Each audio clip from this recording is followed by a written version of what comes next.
Hello everyone, very very good morning to all. और आप सभी का दिन शुभ हो।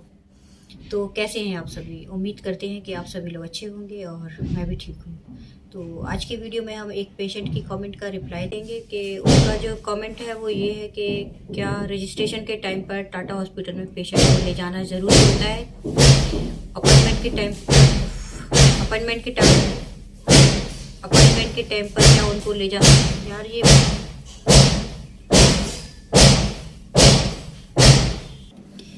क्योंकि टाटा हॉस्पिटल का जो रजिस्ट्रेशन प्रोसेस है वो बाकी हॉस्पिटल जैसा नहीं है कि कोई भी जाकर अपना पेशेंट का पर्चा बनवा लेगा, उनका नाम बता देगा, उनकी एज बता देगा और पर्चा बन जाएगा, फिर बाकी ट्रीटमेंट के लिए पेशेंट जाएंगे।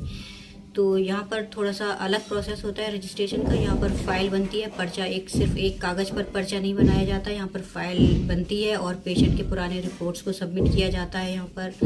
और पेशेंट का कार्ड बनता है, उसमें पेशेंट की फ़ोटो वगैरह भी खींची जाती है। पेशेंट का आधार कार्ड भी लगाया जाता है, उसमें आधार कार्ड की कॉपी लगाई जाती है। और पेशेंट के जो अटेंडर होते हैं उनकी भी आधार कार्ड की कॉपी लगाई जाती है। पेशेंट का कॉन्टैक्ट नंबर लिखा जाता है। कई सारे प्रोसेस होते हैं रजिस्ट्रेशन के टाइम पर, तो पेशेंट का जाना ज़रूरी होता है। इसलिए पेशेंट को लेकर जाए, जो भी रजिस्ट्रेशन के लिए टाटा हॉस्पिटल जाने वाले हैं वो पेशेंट को लेकर जाए। ओके। और तो ये जो हल्ला वल्ला हो रहा है ना, ये ऊपर जो काम लगा हुआ है ना बिल्डिंग के ऊपर, जो थर्ड फ्लोर है उसमें ये शटरिंग जो प्लेट्स वगैरह होते हैं ना, लेंटर रहता वो उसको खोल रहे थे, इसलिए होता होगा। ठीक है। और जैसे चलता रहेगा तो वीडियो तो हमेशा शोर शराबा होता ही है। तो यार तो कमेंट जो है कि क्या पेशेंट को ले जाना ज़रूरी है रजिस्ट्रेशन के टाइम पर? क्या अपॉइंटमेंट के टाइम पर पेशेंट को ले जा सकते हैं?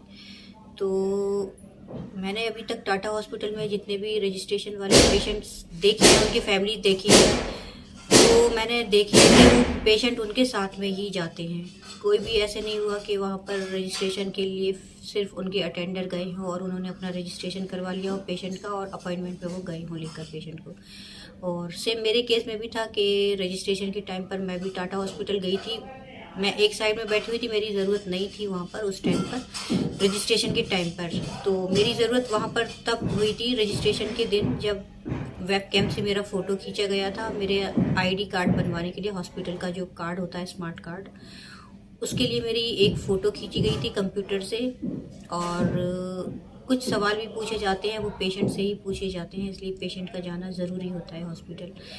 और फिर अपॉइंटमेंट वगैरह होती है तो रिपोर्ट्स वगैरह भी देखते हैं, तो पेशेंट से ही पूछा जाता है जो भी सवाल पूछे जाते हैं। उसके बाद जो भी ट्रीटमेंट होता है, जो भी ओपीडीज़ होती हैं, तो पेशेंट का जाना ज़रूरी होता है। और बिना पेशेंट के अगर आप जाते भी हैं तो शायद रजिस्ट्रेशन में आपको प्रॉब्लम आ जाए कि वो बोलेंगे कि पेशेंट को लेकर आओ। तो फिर बेटर है कि ऐसे ही आप लेकर जाएं और जहां आप रुकना चाहते हैं वहाँ पेशेंट को ले जाकर रुक सकती हैं।